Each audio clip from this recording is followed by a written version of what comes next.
Balance sheet अपना है कि जितने भी हमारी कंपनी में जितने भी इन्वेंटरीज हैं उसको हम लोग इसमें लाना चाहते हैं। कुछ एक्सेप्शन केस होगा जिसमें अपन नहीं ले रहे हैं, बट सारे आइटम्स जो भी हमारी कंपनी में है वो सारे आईएमएस में होने चाहिए और है भी। आगे जितने हम लोग कवर कर सकते थे हमने अभी तक कर लिया।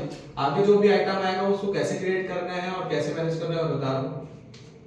इसमें हम लोग पहले कॉपर को ले नहीं रहे थे, कॉपर जो वापस आ रहा था नहीं ले रहे थे, तो बीच में हम लोग डिस्कस किए थे कॉपर को भी लेना है। इसके साथ भी एक कॉपर स्क्रैप भी हम लोग इसमें अपडेट करने वाले हैं, है ना। कॉपर स्क्रैप भी वैसे ही अपडेट करेंगे। पहले एक तो फॉर्म आया था आपके पास ना, फॉर्म उसको अपडेट कर रहे थे, तो आप बताओ कि वो कॉपर स्क्रैप वाला फॉर्म में ही रखोगे कि इसी पे लेके जाओगे? आप लोग देखेंगे तो इसी पे ही लेके चलते हैं ना, क्योंकि इसी पे डालोगे, सारा चीज इसी पे आ रहा है तो इसी पे लेके चलते हैं। तो कॉपर स्क्रैप से लेकर और कॉपर जो भी अपना वायर वगैरह है तो इसी पे ही लेके जा रहा हूँ मैं। अब इस पे समझते हैं कि क्या क्या चीज है। तो ये है आईएमएस आइटम का नाम है, यहाँ तो कोई दिक्कत नहीं है। आईएमएस का नाम आइटम का नाम, और आइटम का नाम ना एक जैसे रहेगा तो ये ऊपर नीचे रहेगा, वरना हम लोग को कंफ्यूजन हो जाएगा। तो क्रिएशन करते टाइम हमको ये ध्यान रखना है कि आइटम को जब हम लोग क्रिएट कर रहे हैं, जैसे एल्यूमिनियम का ही मैं लेके चल रहा हूँ, तो एल्यूमिनियम ऐसे ही लिखूं मैं ताकि वो ऊपर नीचे रहे, और मेरे को साइज जब देखना रहेगा तो मैं यहीं से देख पाऊँ। तो अगर बेटर ये है कि आपको ऐसे ही लिखना है या फिर इसको कॉपी पेस्ट करो और बस साइज चेंज कर दो, तो वहां से ये ऊपर नीचे आ जाएगा। शॉर्ट करने का कैसे करना है मैं बता दूंगा। उसके बाद ये डिस्क्रिप्शन, डिस्क्रिप्शन भी आप ही के लिए है, कुछ भी इसको हिंट करने के लिए रखना है। जैसे कि ये जॉब रेगुलर जॉब के लिए है, रेगुलर जॉब आता है, कुछ साइज अलग लिखना है हम लोग को, तो मैं डिस्क्रिप्शन पे लिख सकता हूँ। वैसे भी ब्लैंक है तो कोई दिक्कत नहीं है। उसके बाद है कैटेगरी। कैटेगरीज में भी हम लोग जानते हैं कौन से कैटेगरीज हैं, कोर, कॉपर, रेडिएटर। इसके अंदर हम लोग वो डाल सकते हैं फैब्रिकेशन वगैरह का, तो ये कैटेगरी कहलाता है।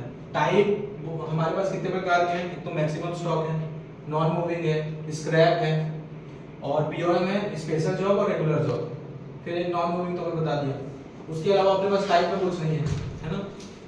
और यूनिट्स तो अपन यूज करते हैं जो अपना एनओएस पीसीएस में उसको रखते हैं। ओपनिंग स्टॉक कब डालते हैं हम लोग? जब आइटम क्रिएशन करते टाइम जो भी हमारे पास आइटम अवेलेबल है स्टोर पे, हमारे पास स्टॉक है, तो उसको हम लोग आइटम ओपनिंग स्टॉक में डालेंगे, है ना। इसके अलावा लीड टाइम को मैं आगे बताऊंगा आपको कब हेल्प करेगा हमको। सेफ्टी फैक्टर भी मैं आगे बता रहा हूँ क्या करता है, और मिनिमम स्टॉक भी मैं आपको बता रहा हूँ अभी क्या करना है। आइटम रिमार्क्स हमारे लिए है, जैसे कि इस पे लिख के रखे ना 0.86 का स्टॉक और 91 का मेंटेन कर रहे हैं हम लोग, 91 में मेंटेन कर रहे हैं। तो मतलब ये वाला जो स्टॉक है इसको हम लोग 91 में मेंटेन कर रहे हैं, है ना। ये वाला स्टॉक हम लोग नहीं कर रहे हैं मेंटेन। इसमें रिमार्क्स में लिख दिया तो मेरे को याद रहेगा नेक्स्ट टाइम। तो रिमार्क्स हम लोग लिख के ही रखेंगे, कुछ भी आइटम क्रिएट कर रहे हैं उसका ध्यान रहे, 2 महीने बाद भी ध्यान रहे हम लोग को कि ये स्टॉक किस लिए हम लोग क्रिएट किए थे, उसके लिए है। आइटम कोड भी है। आइटम कोड में तो ध्यान देने की जरूरत नहीं है, वो अपने आप क्रिएट हो जाता है। अब इसको मैं देखूं, रेट अमाउंट, इसको ना आप अपने हिसाब से अनहाइड हाइड कर सकते हो। आपको जरूरत नहीं लग रहा है इसको तो इसको हाइड कर सकते हो। जैसे रेट लिखा हुआ है तो रेट तो अपने को जो चेंजेस होते रहते हैं वो कर देते हैं, और अमाउंट इनटू करके जो करंट स्टॉक है उससे अमाउंट निकल जाता है।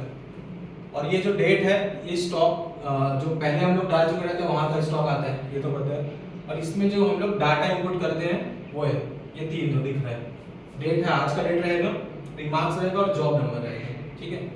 इसमें और कुछ दिक्कत लग रहा है अपने को जो समझने लायक है तो ये इसको छोड़ दो, अभी मैक्सिमम स्टॉक को छोड़ दो और ये छोड़ दो। करंट स्टॉक तो अपना आता है, कैटेगरी कोड भी आता है। और एक जो है टाइप का भी मैं बता रहा हूँ कौन सा है। ओपनिंग स्टॉक में तो ओपनिंग स्टॉक ही डालते हैं अपन।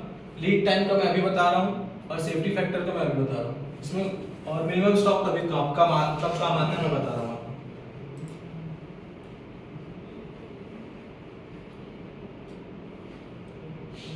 अब मान के चलिए मेरे पास एक एक्स आइटम है ना।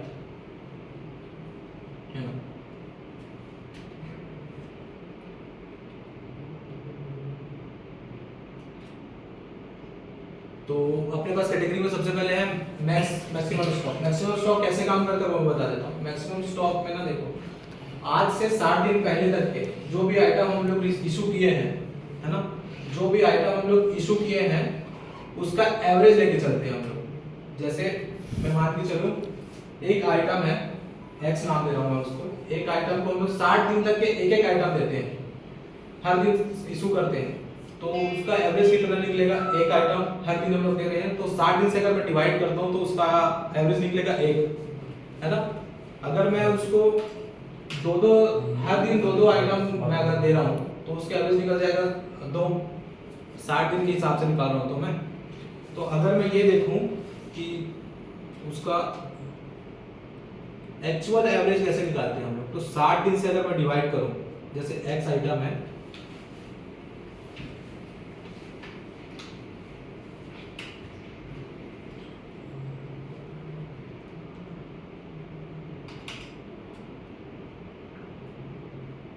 पेन से निकाल देता हूँ, देखो इधर देखो, जैसे ये देखो रोमियो, ये एक्स आइटम है मान लो ना मेरे पास,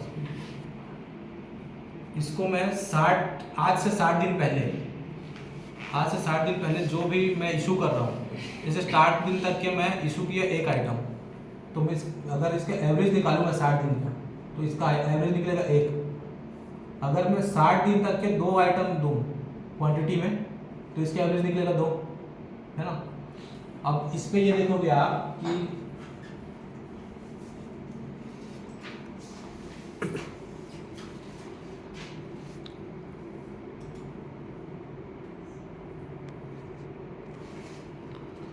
ये जो है मैक्सिमम स्टॉक के केस में क्या होता है, ये देखोगे लीड टाइम डला हुआ है। लीड टाइम का मतलब क्या होता है कि इस मटेरियल को आने में हम लोग लेके चल रहे हैं कि 30 दिन लगने वाला है हमको, तो 30 दिन का हम लोग कोई स्टॉक मेंटेन करके रखते हैं। तो जो मैक्सिमम स्टॉक है उसको हम लोग एवरेज से निकालते हैं। तो मैं जैसे आपको बता रहा हूँ, देखो 60 दिन का, आज से 60 दिन का पहले का ले रहे हैं, तो हर दिन मैं अगर 2 आइटम दे रहा हूँ तो मेरे को 2 आइटम रखने हैं हर दिन के हिसाब से। तो अगर मैं इसको 30 से इंटू करूँ, 30 इंटू 2 करूँ तो इसका आ जाएगा 60। तो हर महीने मतलब मेरे को स्टॉक रखना है 60, है ना। 60 मेरे को स्टॉक रखना है, तो ये मैक्सिमम स्टॉक का खेल है हमारा में जब हम लोग ये कर रहे हैं। अब मान लीजिए कि मेरे को 60 की जगह 30 दिन की जगह और भी कम दिन लगता है आने में, तो मैं उसको चेंज करूँगा, लेकिन हम लोग इसको फिक्स लेके चल रहे हैं कि 30 दिन लगेगा, कोई भी आइटम आने में 30 दिन लगेगा। तो यहाँ पे लीड टाइम का मतलब है कि 30 दिन हम लोग लेके चल रहे हैं कि उस आइटम को ऑर्डर करने का 30 दिन बाद हमको मिलेगा। तो 30 दिन हम लोग उस आइटम को रखे ही रहे। मान लो कि अगर मेरे पास आज 60 आइटम है, मैं आज ऑर्डर कर रहा हूँ, तो उसके बाद 30 दिन बाद मेरे को मिलेगा, तब तक 2 आम फिर मैं इशू कर सकता हूँ। फिर जैसे ही वो खत्म होने वाला रहेगा तो हम लोग को मिल जाएगा वापस। तो ये वाला गेम यहाँ से हम लोग डिसाइड करते हैं, ठीक। फिर आएगा सेफ्टी फैक्टर। सेफ्टी फैक्टर में क्या होता है कि हम लोग जैसे हम लोग उसका मैनेज कर रहे थे पेंट का, तो बार बार दिक्कत आ ही रहा था ना, हम लोग कितना भी इशू कर रहे ठीक से तो मेंटेन नहीं हो रहा, तो मेंटेन उसको कैसे करेंगे। सेफ्टी फैक्टर क्या होता है, 1 से इंटू कर रहा हूँ, मतलब अगर मैं 2 आइटम हर दिन दे रहा हूँ, ठीक है, 2 आइटम हर दिन दे रहा हूँ तो एवरेज 2 से निकल रहा है, 30 से इंटू करूँगा तो 60 आता है। और 60 से अगर 1 को इंटू करता हूँ तो 60 ही आएगा, तो मेरे को 60 ही मेंटेन करना है सेफ्टी फैक्टर। अगर मैं इसको 2 कर दूं तो 120 मेंटेन करना पड़ेगा मेरे को। तो उस मेंटेनेंस को अगर हम लोग को चेंज करना है तो मैं यहाँ से चेंज करूँगा। इसमें सेफ्टी फैक्टर का काम यही है कि अगर हम लोग से मैनेज नहीं हो रहा है तो हम सेफ्टी फैक्टर बढ़ाएंगे ताकि उसको मैनेज कर सकें। तो अगर ऐसा कोई आइटम है जो अपने से मिस हो रहा है, कितना भी चेंज कर रहे हैं, तो वो सेफ्टी फैक्टर से हम डिसाइड करेंगे। मिनिमम स्टॉक कब काम आएगा, मिनिमम स्टॉक का मतलब होता है कि हम लोग को रिजर्व करके रखना है, स्पेयर में 1 या 2 पार्ट रखना ही है, तो वो मिनिमम स्टॉक में आएगा। मिनिमम स्टॉक का मतलब है कि मान लीजिए मेरे को ये पेन है, ये पेन मेरे को 3 पीसेस या 10 पीसेस मेरे को रखने ही है स्टोर में। जैसे ही 10 पीसेस का होगा तो मेरे को ऑर्डर करना है। तो ये वो वाला काम है कि अगर मेरे पास 10 स्टॉक है तो ठीक है, लेकिन जैसे ही एक किसी को दे दिया तो फिर 9 हो गया, तो फिर मेरे को एक ऑर्डर करना है, या फिर आपके हिसाब से क्यों कितना ऑर्डर कर देते हैं, तो मेरे को 10 को मेंटेन करके रखना ही है। तो ये मिनिमम स्टॉक का होगा। मिनिमम स्टॉक में एवरेज का कोई गेम नहीं, मैक्सिमम स्टॉक में ही 60 दिन के एवरेज निकलता है, ठीक है। और आइटम रिमार्क्स और आइटम कोड ये समझ गए। नॉन मूविंग वो है कि पहले हम लोग यूज कर रहे थे फिर दूसरा यूज कर रहे हैं, तो अब उसको खत्म ही करना है या फिर उसको देखना है कि कहाँ आप लोग यूज कर सकते हैं और उसको खत्म करना है। तो नॉन मूविंग का काम ये है कि जिसका हम लोग यूज करेंगे, यूज कर रहे थे पहले, आप यूज नहीं कर रहे हैं, वो छोड़ दिए, वो रखा हुआ है, उसको कहीं यूज करके खपाना है बस, और उसको रखे रहना बस, उसको हटा देना है। हमारे प्रोडक्शन पे काम नहीं आएगा वो लास्ट में, तो वो नॉन मूविंग का काम होता है। बीओएम तो हम लोग सब जानते हैं, बीओएम तो जो बनता है, जो लिस्ट आएगा उसी को आइटम जो जॉब स्पेसिफिक रहता है वो बीओएम के अंदर आएगा। बीओएम में भी 2 है, स्पेशल जॉब और रेगुलर जॉब। तो स्पेशल जॉब में वो आएगा जो हम लोग कभी कभी बनाते हैं, और रेगुलर जॉब्स में वो आएंगे जो लगातार हमारे यहाँ बनते रहते हैं, तो वो साइजेस हम लोग मेंटेन कर सकते हैं। जैसे स्क्रैप वगैरह के जो आते हैं तो हम लोग उसको यूज कर सकते हैं, लेकिन स्पेशल जॉब वाले तो डायरेक्ट स्क्रैप मिल जाएगा क्योंकि वो यूज ही नहीं होगा। तो इस टाइप का हम लोग बना के रखें, ठीक है। इसमें और कुछ नहीं है, बस मैक्सिमम स्टॉक में कैसे चलते हैं 60 दिन की एवरेज लेते हैं और उसके बाद 30 से इंटू करते हैं क्योंकि हम लोग को 30 दिन आने में टाइम लगता है, तो हम लोग 30 दिन मान के चलते हैं। सेफ्टी फैक्टर हम लोग तब बढ़ाएंगे जब हम लोग को लगता है कि हम लोग स्टॉक को कितना भी वो कर ले लेकिन हम लोग मेंटेन नहीं कर पा रहे हैं, तो हम लोग स्टॉक सेफ्टी फैक्टर को बढ़ाएंगे, ठीक है। इसमें और तो कुछ समझने का है नहीं, इतना ही है। अब मैं बता रहा हूँ कि एंट्री कैसे करेंगे हम लोग।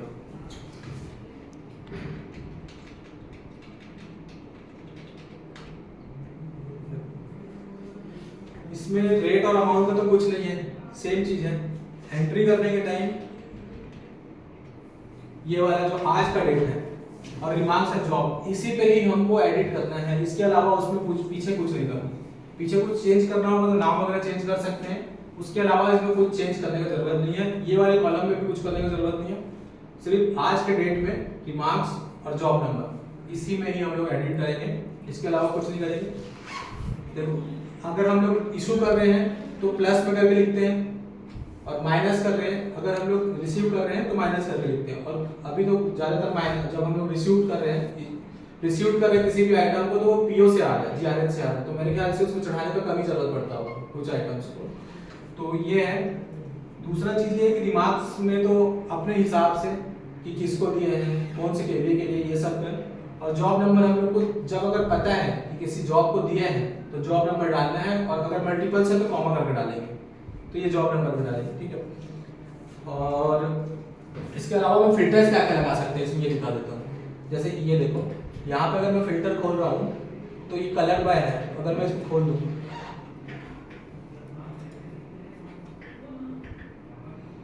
तो फिल्टर मेरा हट जाएगा पूरा का। अब इसमें सारे आइटम्स दिखा रहे हैं। अगर मेरे को फिल्टर्स देखने की कौन से आइटम्स बने हुए हैं ताकि मैं डबल नहीं बनाऊं, तो मैं यहाँ से फिल्टर हटाऊंगा और देख सकता हूँ कि कौन सा आइटम बना है कौन सा नहीं बना है। तो यहाँ से पता चल जाएगा कि डबल क्रिएट ना हो, तो मेरे को यहाँ से चेक करना पड़ेगा। एक और है, जब हम लोग क्रिएशन के लिए जाएंगे आइटम को फॉर्म पे तो वहां भी पता चल जाता है, बट अगर मेरे को देखना है कि वो आइटम बना है या नहीं बना है तो मैं यहीं से देखूंगा, डबल ना क्रिएट हो इसके लिए, है ना। और फिल्टर्स देख सकते हैं कि क्या क्या लगता है मेरे पास। कि पहले तो मैं कलर करके जो कलर को हटाना है मेरे को, तो यहाँ से मैं फिल्टर कलर करके जिसको सेलेक्ट करना है उसको कर सकता हूँ। ये फिल्टर्स यहाँ से जाएंगे, फिर यहाँ पे मिल जाएगा, यहाँ पे क्लिक करेंगे हम लोग फिल्टर बाय कलर, और फील्ड कलर में जिसको हम लोग कलर्स को देखना है उसको सेलेक्ट करेंगे और ओके कर दोगे तो वो हट जाएगा, ठीक है। एक तो फिल्टर बाय कंडीशन को छोड़ देते हैं। और एक ये है, यहाँ पे हम लोग सिलेक्शन के लिए मान लो मेरे को कॉपर्स के ही सारे देखने हैं, है ना, तो पहले मैं क्लियर कर दूंगा, है ना। क्लियर ऑल करने से क्या होगा कि जो भी आइटम है अब वो कुछ भी सिलेक्शन नहीं है, इसमें सीट पे कुछ भी सेलेक्ट नहीं किया हमने, मेरे को सिर्फ कॉपर्स के देखने हैं, तो मैं कॉपर लिखूंगा यहाँ पे, ठीक है। उसके बाद कॉपर यहाँ पे ना सारे कॉपर जो भी सेलेक्ट होंगे वो आ जाएंगे नीचे, ठीक है। उसके बाद सेलेक्ट ऑल करूंगा मैं, तो ये जो भी कॉपर से रिलेटेड है वो सारे सेलेक्ट हो जाएंगे और ओके करूंगा। तो ये ओके करने के साथ ही ना मेरे को कॉपर के सारे देखोगे तो कॉपर के सारे मिल जाएंगे। तो एक फिल्टर ऐसे होता है, ठीक है। और अगर फाइंड और करना है तो कंट्रोल एफ, और कंट्रोल उससे तो पता ही है, मैं कंट्रोल एफ से मैं कर सकता हूँ फाइंड। और कभी भी हम लोग अगर ढूंढने जाएंगे तो हम लोग ढूंढेंगे आइटम कोड से, क्योंकि नाम चेंज होते रहते हैं, हम लोग करते रहते हैं नाम चेंज, तो आइटम कोड से सर्च करेंगे कुछ भी करना हुआ तो। अब ये है कि इसका जो डाटा है ये जाता कहाँ है, इसका जो डाटा है वो जाता है डे बुक में। मैं अगर डे बुक में जाता हूँ तो ये होता है डे वाइज आता है ना, डे वाइज पता है। अब इसमें को ढूंढना कैसे रहता है, आइटम को मैं ढूंढूंगा कैसे। एक तो दो चैलेंजेस होते हैं, एक तो कंट्रोल एफ करके ढूंढ सकते हैं जैसा सबको पता है, और मेरे को इसके अलावा भी है कि और भी ढूंढना है, कैसे ढूंढूंगा। तो एक तो ये है कि यहाँ से भी फिल्टर मिल जाएगा मेरे को, मैं हमेशा ढूंढूंगा तो आइटम कोड से ही ढूंढूंगा, नाम से नहीं ढूंढूंगा, है ना।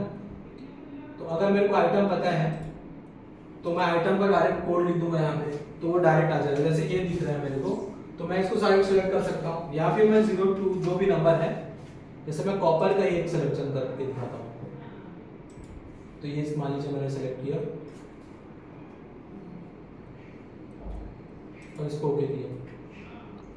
तो ये देखोगे कि 18 तारीख को एंट्री होके रखा है, और अगर और भी होता तो ये डायरेक्ट नीचे आते रहेंगे। तो ऐसे सेलेक्ट कर सकता हूँ मैं, है ना। अब इसको मैं ओपन करता हूँ।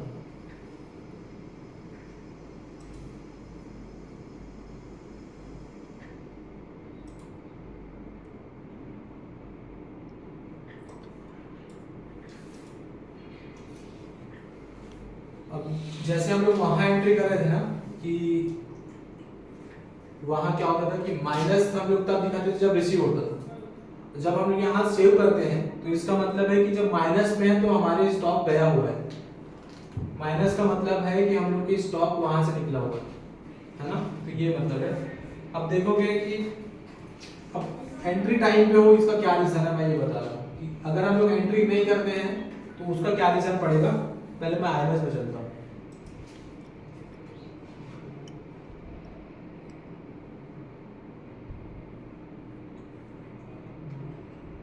ये पूरा जो है मैक्सिमम स्टॉक का है, ये तो पता ही है ना आपको। मैक्सिमम स्टॉक का ये पूरा चीज है।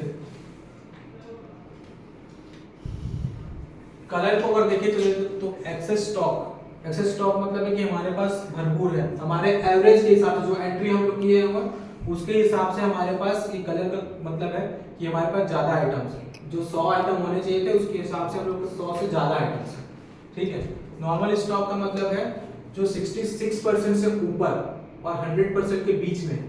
जैसे मेरे पास 100 आइटम है होने चाहिए थे हर महीने के हिसाब से, तो मेरे पास 66 और 100 के बीच में आइटम है। 66 और 100 के बीच में आइटम है, वो होता है अपना नॉर्मल स्टॉक। और जो 100 से ऊपर हो गया वो है एक्सेस स्टॉक। 66 और 33% के बीच में जो आता है उसको बोलते हैं येलो स्टॉक में हम लोग डालते हैं। येलो स्टॉक का मतलब होता है कि हम लोग को इसको ऑर्डर करना है, इसके बीच में आ गया है। वैसे हम लोग को ग्रीन के स्टॉक में ही उसको देखना समझना पड़ता है कि इसको ऑर्डर करना है कि नहीं। लेकिन येलो जैसे क्या है, इसका मतलब है कि हम लोग को ऑर्डर करना है, क्योंकि उसका काम हो गया 66 और 33% के बीच में आ चुका है। तो मैं उसको लेके चल देता हूँ कि मेरे को ऑर्डर करना ही है येलो के बीच। और अगर रेड में पहुंच रहे हैं तो फिर रेड में तो ये है मतलब कि वो 33% से नीचे चला गया। तो ये मैक्सिमम स्टॉक का मतलब होता है कि जो एवरेज निकालते हैं हम 60 डेज का, उसके हिसाब से। अब मान लो मैं एंट्री ही नहीं कर रहा हूँ किसी आइटम में, एंट्री नहीं करूंगा तो एवरेज ढंग से नहीं निकलेगा, और एवरेज जब नहीं निकलेगा तो मेरा ये कलर कोडिंग काम करेगा नहीं, समझ गए। और ऑडिट में भी अगर मैं मान लो बल्क में डाल देता हूँ, जैसे 100 आइटम हर एवरेज निकल रहा है ना, तो हर महीने मेरे को 100 आइटम स्टॉक पे रखने हैं। और अगर मैं लास्ट में ऑडिट कर रहा हूँ और 100 आइटम ही निकल जा रहे हैं कि 100 आइटम इशू कर दिया, मान लीजिए मेरे पास नहीं है, तो अगर मैं ऑडिट करने जाऊंगा ना तो वो एवरेज में ले लेगा, और एवरेज के कारण हमारा ये जो फॉर्मूला लगा होगा वो बिगड़ेगा। तो ऑडिट में भी ना हम लोग ये देख रहे हैं कि एकदम बल्क वाला डिफरेंस पता है, 2 4 5 का डिफरेंस आ रहा है तो ये ठीक है। लेकिन एकदम 100 200 क्वांटिटी अगर हम लोग जब कम ज्यादा करेंगे तो ये एवरेज खराब होगा। ये एवरेज क्यों खराब होगा, क्योंकि 60 दिन का हम लोग एवरेज तो लेके ही चलते हैं। अब मैं बता रहा हूँ कि हर दिन मैं एक आइटम दे रहा हूँ तो वो 60 मतलब एक का एवरेज है, और अगर मैं बीच में ही 200 क्वांटिटी ऐड कर दिया तो एवरेज गड़बड़ाएगा ही उस हिसाब से। तो जब ऑडिट करेंगे हम लोग तो ऑडिट को अलग डेट पे लेके जाएंगे या फिर कुछ और करेंगे ये समझेंगे। लेकिन ऑडिट के टाइम पे अगर 5-10 का डिफरेंस आ रहा है तो हम लोग ऑडिट कर सकते हैं, लेकिन 10-100-200 का इसका मतलब हम लोग एंट्री ढंग से नहीं कर रहे। तो एंट्री ढंग से हो इसलिए इसमें एवरेज हमारा ही काम करे, तो हमारे स्टॉक कभी गड़बड़ाएगा नहीं अगर मैं इसके टाइप से चलूं। इसके अलावा तो और इस पे कुछ है। अब मैं क्रिएशन पे दिखाऊंगा कि कैसे क्रिएट करेंगे हम लोग। क्रिएट करने के लिए ना मेरे पास एक फॉर्म है, उस फॉर्म पे जाएंगे,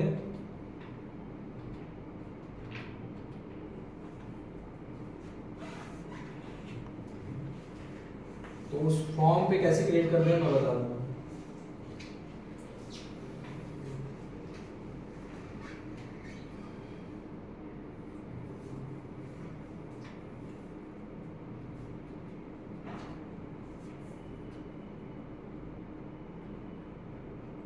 देखो एक फॉर्म खुला है मेरे पास। सबसे पहले आइटम नेम में क्या डालना है, जो हम लोग को पहले से बना हुआ है अगर आइटम तो सेम टाइप का ही डालना है, बस साइज वगैरह सेम हो सकता है लेकिन आस पास ही लिखेंगे उसके। सेम अगर नाम रहेगा तो आगे आगे पीछे रहेगा तो हम लोग साइज दे सकते हैं और वो है कि नहीं ये पता कर सकते हैं आराम से, यहाँ से ये पता चल जाएगा। दूसरा डिस्क्रिप्शन, साइज में अपन नॉर्मल डाल सकते हैं कुछ भी जो अपने को हिंदी में समझ आ रहा है कि क्या करना है क्या नहीं करना है। कैटेगरीज में हम लोग वो चूज करेंगे जो उसके रिलेटेड हो, जैसे कॉपर है, कॉपर का अगर मैं वायर क्रिएट कर रहा हूँ तो उसको कैटेगरी के अंदर कॉपर लिखूंगा, ठीक है। टाइप में मैं अगर टाइप में अभी बताया कि अगर कुछ कंज्यूमेबल आइटम है जो हम लोग को मेंटेन करना ही है डेली बेसिस पे तो मैक्सिमम स्टॉक रहेगा।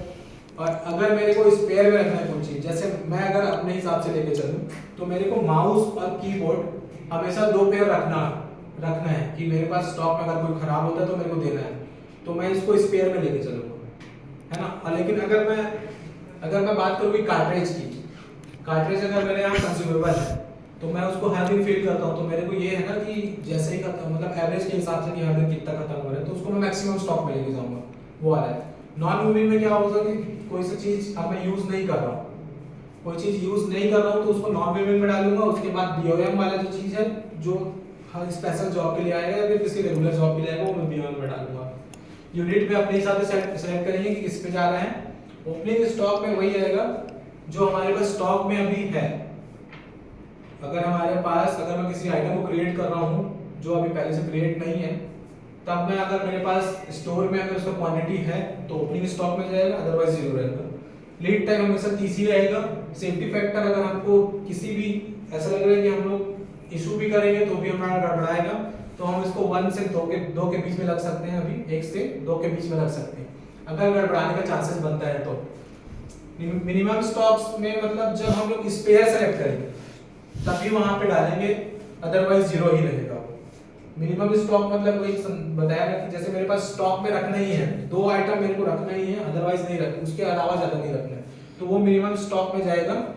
अगर हम लोग स्पेयर सेलेक्ट करते हैं तब वो काम का, नहीं तो नहीं काम का। आइटम रिवर्स में हम लोग डाल देते हैं, कैसे क्या डालना रहता है।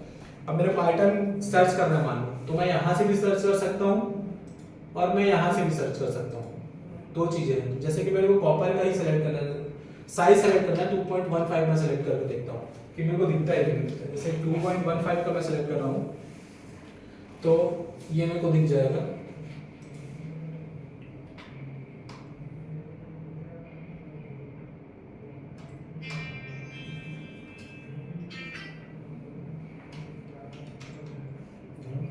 देखोगे 215 में जैसे मैं 215 सर्च किया तो यहाँ पे 215 से क्या क्या बना हुआ है यहाँ पे दिख जा रहा है। अगर मेरे को इसी से रिलेटेड कुछ क्रिएट करना है तो मैं इसको कॉपी करूंगा, यहाँ पेस्ट करूंगा, कुछ चेंज करना है तो मैं यहाँ से चेंज करूंगा, उसके बाद यहाँ सबमिट कर दूंगा तो यहाँ पे वो क्रिएट होने चला जाएगा। सब मैंडेटरी फील्ड है, आपको अगर नहीं भरना है तो डैश करके छोड़ सकते हो, उसके अलावा इसमें कुछ नहीं है। अब इसके प्रॉफिट्स क्या क्या है मैं आपको बताता हूँ। अगर मैं मेंटेन करूंगा ये सब चीजों को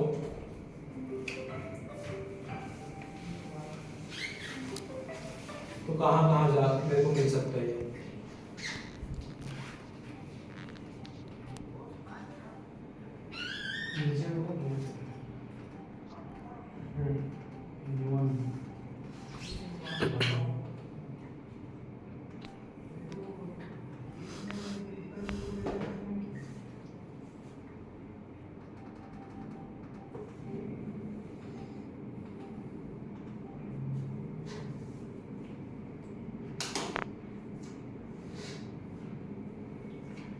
अभी ये देख लो कि हमारे पास कितना स्टॉक है किसी चीज का, वो मैं कैसे देखूंगा। मैक्सिमम स्टॉक का तो हम लोग को ध्यान देना ही पड़ता है क्योंकि इसका स्कोर पे भी जाता है इफेक्ट। आज मेरे पास कितना स्टॉक है ये अगर मेरे को देखना है तो ये देखो आज का डेट दिख रहा है तो मैक्सिमम स्टॉक के सारे डेट आज कितना मेरे पास स्टॉक है मैं यहीं से देख सकता हूँ अगर अपडेट किए हो अपन तो यहाँ से मेरे को स्टॉक मिल जा रहा है। क्या चीज ऑर्डर करना है वो भी कलर से पता चल रहा है, कब ऑर्डर करना है हम लोग को, कब ऑर्डर करना था ये भी पता चल रहा है। अपडेट भी हो गए तो भी हम लोग को पता है। ये रेड पे चला गया इसका मतलब है कि अब इसका मटेरियल आ जाना चाहिए था अभी तक, तो इसका ये कलर कोडिंग से हम लोग को पता चल रहा है। मेरे को किसी चीज का स्टॉक देखना है या कब कब इशू हुआ है ये कैसे देखूंगा। तो अगर मेरे को किसी चीज को देखना है कि कब मेरा मटेरियल गया है आया है तो मैं जाऊंगा डे बुक में, और डे बुक में मैं फिल्टर्स करके भी दिखाया आपको कि कैसे कैसे देख सकते हो। तो कंट्रोल F से भी देख सकते हो और एक फिल्टर लगा के भी देख सकते हो। फिल्टर में दो फिल्टर्स होते हैं मेरे पास,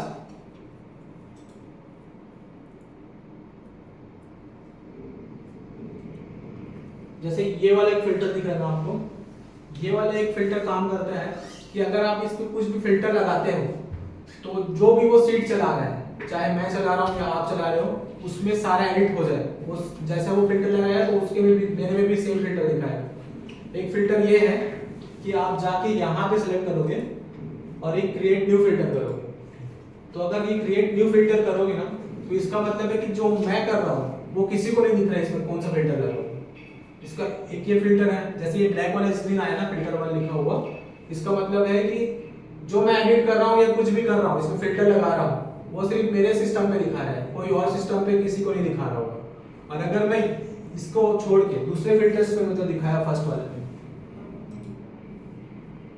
अगर मैं इसको कैंसिल करूं तो ये वाला अगर मैं फिल्टर यूज करता हूं तो इसका मतलब है कि सारे लोगों को जो भी ये सीट यूज कर रहे हैं उसमें भी वो चेंजेस होंगे।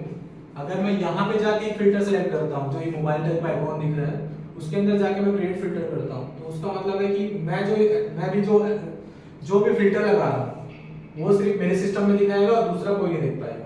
तो इसका फिल्टर का मतलब ये होता है। आप तो यहाँ से करोगे तो सारे को दिखेगा और यहाँ से करोगे तो सिर्फ आपके सिस्टम को दिखेगा। ठीक है, यहाँ से अब ये भी है कि कौन सा आइटम कहाँ से गया है, कब गया है, कौन लेके गया है, ये आप लोग के ऊपर क्या एडिट कर रहे हो।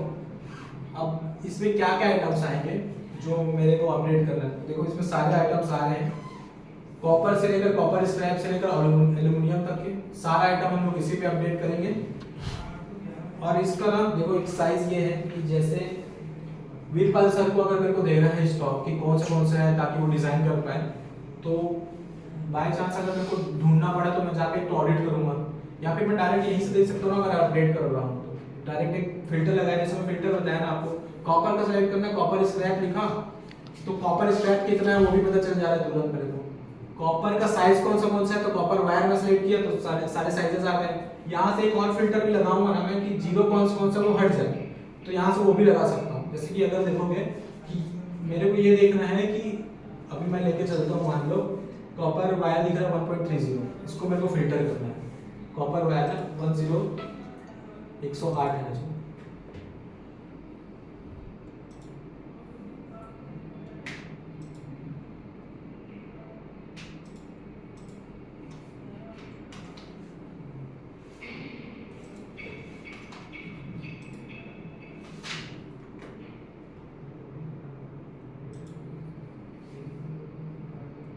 ये देखो इस पे देखोगे कि अगर मैं इसको सेलेक्ट किया तुरंत तो ये उठ के आ गया। इसका मतलब है कि मैंने इसको इशू कब किया, 25 तारीख को मैंने इसको इशू किया था। आइटम कोड क्या है, आइटम कोड से ये मतलब सर्च करेंगे हम लोग, आइटम नेम क्या था, डिस्क्रिप्शन में कुछ है कि नहीं, और स्टॉक ऑडिट चार्ज को इशू किया है हम, है ना। ये पूरे स्टॉक के साथ हम लोग को पता चल जा रहा है कि स्टॉक ऑडिट कब किया था। इसके अलावा भी और हमारे पास बहुत सारे आइटम होंगे तो हम लोग की यहीं से पता चल जाएगा। तो इसका ये काम कर रहा है, इसमें और कुछ नहीं है, बस अपडेट करना है हम लोग को और हमको आउटपुट लेना है। कुछ अगर दिक्कत होगा तो हम लोग उसको चेंज करेंगे, इसमें और कुछ नहीं। पता अपडेट कैसे करना है ये बता दिया, मैं फिल्टर कैसे लगाना है ये बता दिया, maximum stock, minimum stock, non moving, ये सब सारा कुछ मैं बता दिया। और कुछ दिक्कत है जो परेशानी हम लोग को आता है, हाँ आपको समझ रहे हैं, इसमें और कुछ समझने के लिए है अपने पास। मेरे ख्याल से तो सारा कुछ बता दिया। कुछ दिक्कत होगा तो फिर आप बताइएगा, मैं चेंज करने की कोशिश करूंगा और जल्दी से जल्दी करने की कोशिश करेंगे अपन। इससे आउटपुट निकल पाएगा कि नहीं आप लोग को लग रहा है, जबरदस्ती करवा रहे हैं। मेरे ख्याल से तो निकल रहा है आउटपुट, कौन सा आइटम गया है, कब आइटम आया है। देखो अगर हम लोग इशू भी कर रहे हैं तो सिर्फ एक ही बार डायरेक्ट जाके वहां लिखना है कि -1 मतलब 1 गया, 2 गया, 3 गया, बस वही लिखना है और कब गया वो लिखना है। इसके अलावा तो और कुछ नहीं भर रहे हैं हम लोग, तो ज़्यादा टाइम लगने का भी जरूरत नहीं है।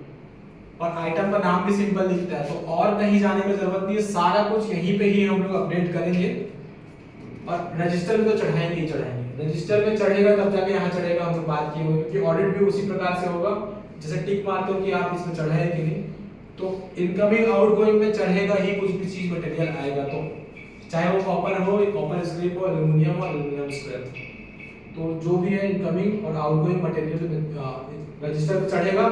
चढ़ने के बाद इस पे भी चढ़ेगा, सेम चीज होना चाहिए बस ये, ठीक है। और अगर हो सके तो सारा कुछ लेना, जैसे कि अगर मैं लेके चल रहा हूँ कुछ रिपेयरिंग का सामान है, अगर रिपेयरिंग के लिए जो आया है तो डायरेक्ट उधर ही सही उधर चलेंगे तो हम लोग को लेने की जरूरत नहीं है। जैसे वहां से खुला और वो लोग तुरंत ही यूज कर ले उसको, तो वो लेने की जरूरत नहीं है। लेना है वो आप लोग समझ लीजिए, लेकिन मेरे ख्याल से लेने की जरूरत नहीं है इस पे।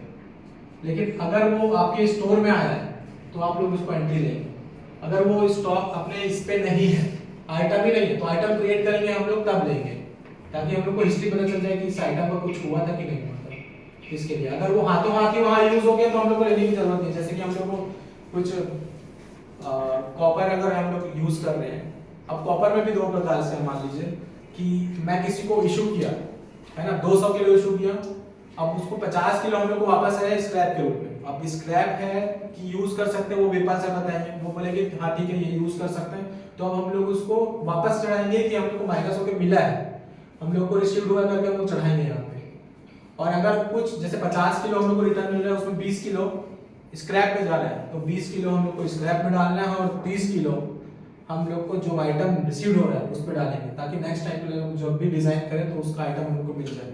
और ये है कि हम लोग को स्टॉक ऑडिट भी नहीं करना पड़ेगा, बार बार हम लोग को इसमें जूझना नहीं पड़ेगा। अगर यहाँ पे सिंपल अपडेट करते रहे, आज से ही मैं अपडेट करना चालू करूँ तो मेरे पास क्या क्या स्टॉक्स है मेरे को यहाँ से पता चल जाएगा, और कुछ रखने की जरूरत नहीं है। तो ये भी है कि अपने को क्रॉस वेरीफाई करना है तो अपन इससे कर सकते हैं कि अपने को क्या वीडियो देखा, तो यहीं से जो भी अपडेट करेंगे, जो भी आइटम मैं देखा था लाइव नहीं चला, ऐसे लगा हम लोग का जो भी इन्वेंटरी है मोबाइल हम लोग इसी से मैनेज करने वाले हैं। इसके अलावा कुछ नहीं है इसमें समझने के लिए। टाइप से कंफ्यूजिंग फैक्टर हो सकता था, लेकिन टाइप का बता दिया। मैक्सिमम स्टॉक में हम लोग को बस ध्यान देने की जरूरत है। जो एवरेज निकलता है, एवरेज में हम लोग का मेन क्या करते हैं, 60 दिन के एवरेज निकलते हैं, और एवरेज हम लोग हर दिन 60 दिन, आज से 60 दिन पहले का निकालते हैं। और उसमें एक तो आता है सेफ्टी फैक्टर और लीड टाइम। लीड टाइम हम लोग को 30 दिन बाद मिलता है, तो हम लोग 30 दिन डाल के रखते हैं। सेफ्टी फैक्टर में वो आता है कि अगर हम जो भी एवरेज निकल रहा है, अगर एक से बढ़ाएंगे तो हम लोग को ज्यादा रखना पड़ेगा, और एक ही रखें तो जो एवरेज निकल रहा है वो एवरेज को ही रखेंगे। सेफ्टी फैक्टर को हम लोग तब बढ़ाएंगे जब हम लोग कितना भी इशू कर रहे हैं, कितना भी मेंटेन कर रहे हैं, लेकिन फिर भी हम लोग को स्टॉक कम बढ़ जा रहा है, तब हम लोग सेफ्टी फैक्टर को बढ़ाने की कोशिश करेंगे। बस इसके अलावा कुछ नहीं है। मैं इसकी को एंड करता हूँ, अब बस इतना ही था। तो आप ऑडिट करोगे तो आप कॉपर का उसको भी करोगे, स्क्रैप को, और स्क्रैप का आप फॉर्म मत भरिएगा, यहीं से अपडेट कर दीजिए, ठीक है। और कुछ रोहित समझने के लिए अपने को, ठीक है, आपको समझ आया? यस सूरज क्लियर है ना, इसमें कुछ तो दिक्कत नहीं, ठीक है। फिर मैं यही क्लोज कर रहा हूँ इसको। कुछ दिक्कत होगा तो ले लेते हैं, फिर से एक बार बैठ जाएंगे।